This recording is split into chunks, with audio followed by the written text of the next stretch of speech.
Hi friends, welcome back to Reva's world. இன்னைக்கு நம்ம ரேவாஸ் வேர்ல்டில் என்ன வீடியோ அப்படின்னு பார்த்தீங்கன்னா, ஆவக்காய் ஊறுகாய் தான் நம்ம இன்னைக்கு ப்ரிப்பேர் பண்ண போகிறோம்.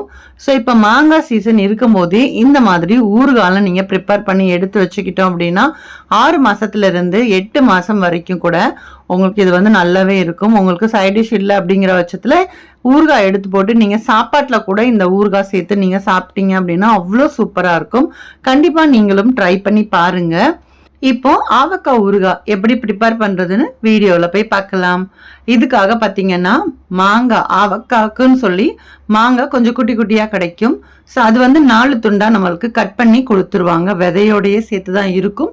அதை விதையை மட்டும் நம்ம எடுத்துட்டு அந்த நடுவில் ஹார்டான பகுதி இருக்கும் இல்லையா, அதோட சேர்த்து தான் இந்த ஊறுகாய் வந்து நம்ம ப்ரிப்பேர் பண்ணணும். ஸோ அதனால கொஞ்சம் கட் பண்ணுறதுக்கு கொஞ்சம் கஷ்டமாக இருக்கும். ஸோ கட் பண்ணி இந்த மாதிரி சின்ன சின்ன பீசஸாக நம்ம வந்து எடுத்துக்கலாம்.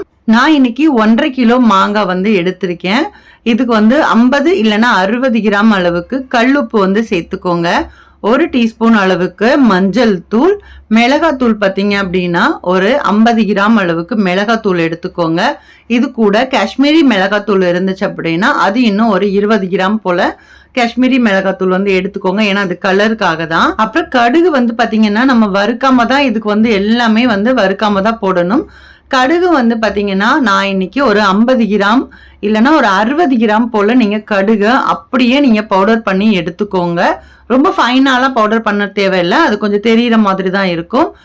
இப்போ இது கூட நீங்கள் 1 டீஸ்பூன் அளவுக்கு வெந்தய பொடி வந்து நீங்கள் சேர்த்துக்கலாம். நான் இன்னைக்கு முழு வெந்தயம் 1 டீஸ்பூன் அளவுக்கு சேர்த்துக்கிறேன். நீங்கள் பவுடராக இருந்தால் பவுடராக கூட நீங்கள் சேர்த்துக்கலாம். இப்போ இது கூட கொஞ்சமாக பெருங்காய பொடி பார்த்தீங்கன்னா ஒரு 1/2 டீஸ்பூன்லேருந்து 3/4 டீஸ்பூன் அளவுக்கு நீங்கள் பெருங்காய பொடி வந்து சேர்த்துக்கோங்க. ரொம்ப வாசனையாக இருந்தால் ஒரு 1/2 டீஸ்பூனோட உங்களுக்கு போதும், ஏன்னா அதிகமாக சேர்க்க வேண்டாம். இப்போ இது கூட பார்த்தீங்கன்னா நான் இன்னைக்கு ஒரு 50 கிராம் அளவுக்கு பூண்டு வந்து எடுத்துக்கிறேன்.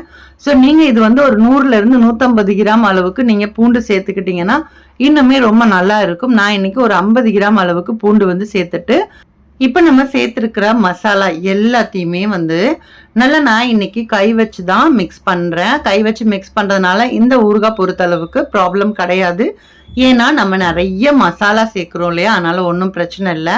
சப்போஸ் உங்களுக்கு டவுட்டாக இருக்குது அப்படின்னா நீங்கள் கரண்டி வச்சு நீங்கள் யூஸ் பண்ணிக்கோங்க. ஸோ இப்போ இந்த மசாலா வந்து அந்த மாங்காய் கூட சேரணும் அப்படிங்கிறதுனால நான் கை வச்சுட்டு நல்லா பெரட்டி விட்டுறேன். ஏன்னா அடியில் போய் நிற்கும் இல்லையா அந்த மசாலா எல்லாமே, அதனால் பெரட்டி விட்டுக்கிறேன். இப்போ நல்லெண்ணெய் பார்த்தீங்கன்னா ஒரு 200 ml அளவுக்கு நல்லெண்ணெய் வந்து சேர்த்துட்டு இதையுமே நல்லா மிக்ஸ் பண்ணிவிட்டு நல்லா வந்து நம்ம ஒரு வாரத்துக்கு அப்படியே நம்ம ரெஸ்ட்டில் விட்டுறணும். ஸோ இடையில மட்டும் நம்ம மிக்ஸ் பண்ணி கொடுத்தா போதும். ஏன்னா நமக்கு அப்படியே நீங்கள் வச்சிட்டிங்க அப்படின்னா எந்த ஒரு பொருளாக இருந்தாலும் வீணாக போகும். ஸோ அதனால நம்ம வந்து அந்த எண்ணெய் அந்த மசாலா எல்லாமே சேர்த்து நல்லா மிக்ஸ் பண்ணி விட்டுடணும். இந்த மாங்காய் ஊறுகாய் பொறுத்தளவுக்கு நல்ல காரசாரமாக தான் இருக்கும். ஸோ உங்களுக்கு காரம் கம்மியாக வேணும் இல்லை ஜாஸ்தியாக வேணும் அப்படின்னா நீங்கள் கூட குறைச்சி கொஞ்சம் சேர்த்துக்கலாம். கொஞ்சம் லைட்டாக டேஸ்ட் பண்ணி பார்த்துட்டு அதுக்கப்புறமா நீங்கள் எக்ஸ்ட்ரா வேணும் அப்படின்னா நீங்கள் ஆட் பண்ணிக்கலாம். சப்போஸ் உங்களுக்கு கம்மியாக தான் வேணும் அப்படின்னா நீங்கள் போடும்போதே கொஞ்சம் குறைச்சி போட்டுட்டு அப்புறமா தேவைப்பட்டால் நமக்கு வந்து நம்ம மிக்ஸ் பண்ணிக்கலாம் இல்லையா, அதனால கொஞ்சமாக போட்டுக்கோங்க. அதுக்கப்புறமா அந்த டேஸ்ட் பார்த்துட்டு உங்களுக்கு தேவைப்பட்டால் மட்டும் நீங்கள் மிச்சம் ஆட் பண்ணிக்கலாம். ஸோ இப்போ நம்ம நல்லா மிக்ஸ் பண்ணதுக்கப்புறமா இதை வந்து அப்படியே ஒரு மூடி போட்டுட்டு நான் வச்சிடுறேன். நான் இன்னைக்கு சாயந்தரம் போல் தான் இதை வந்து நான் மிக்ஸ் பண்ணியிருக்கேன். ஸோ அதனால நான் உங்களுக்கு மறுநாள் எப்படி இருக்குது அப்படிங்கிறதையும் நான் காமிச்சிடுறேன். ஸோ கண்டிப்பாக ஒரு வாரம் 10 நாளைக்கு அப்புறம் தான் நீங்கள் இது வந்து சாப்பிட்றதுக்கு தயாராக இருக்கும். ஸோ நான் மறுநாள் வந்து பார்த்தீங்க அப்படின்னா நான் ஒரு மத்தியானம் போல் தான் நான் எடுத்திருந்தேன். ஸோ நம்ம போட்ட மிக்சிங் எல்லாமே பார்த்தீங்கன்னா நல்லா மிக்ஸ் ஆகி அந்த மேலே அந்த எண்ணெய் பார்த்தீங்கன்னா தெரியும்னு நினைக்கிறேன், நல்லா தெளிஞ்சு நிற்கிது, நல்லா ஊறியும் போயிருக்கு. நம்ம போடும்போது நமக்கு எப்படி அந்த மசாலாவோட சேர்ந்து இருந்த மாதிரி இருந்துச்சு, இப்போ கொஞ்சம் தண்ணி விட்ட மாதிரி அந்த எண்ணெய் எல்லாம் மேலே வந்து மிதந்துட்டு இருக்கு பாருங்க, இந்த மாதிரி தான் இருக்கும். இப்போ இதை வந்து நம்ம மறுபடியும் நல்லா மிக்ஸ் பண்ணி விட்டுறணும். ஸோ ஒரு நாளைக்கு ஒரு வாட்டியாச்சும் நீங்கள் இந்த மாதிரி நல்லா மிக்ஸ் பண்ணுங்கள். 2 டைம் மிக்ஸ் பண்ணாலும் தப்பு இல்லை. ஆனால் கண்டிப்பாக ஒரு நாளைக்கு ஒரு தடவை நீங்கள் நல்லா மிக்ஸ் பண்ணி விட்டுட்டு நல்லா ஒரு 10 நாள் நல்லா ஊறணும். நல்லா ஊறினதுக்கப்புறமா நீங்கள் சர்வ் பண்ணுங்கள். அவ்வளோ சூப்பராக இருக்கும். பார்க்கும் போதே உங்களுக்கு தெரியும்னு நினைக்கிறேன், சரிக்கு சரி அந்த மசாலாவும் அந்த மாங்காவும் ஒன்று போல் வந்திருக்கும். இந்த மாதிரி கன்சிஸ்டன்சி தான் உங்களுக்கு கரெக்டாக இருக்கும். மசாலாவே இல்லாமல் நீங்கள் செஞ்சாலுமே டேஸ்ட் வந்து நல்லா இருக்காது.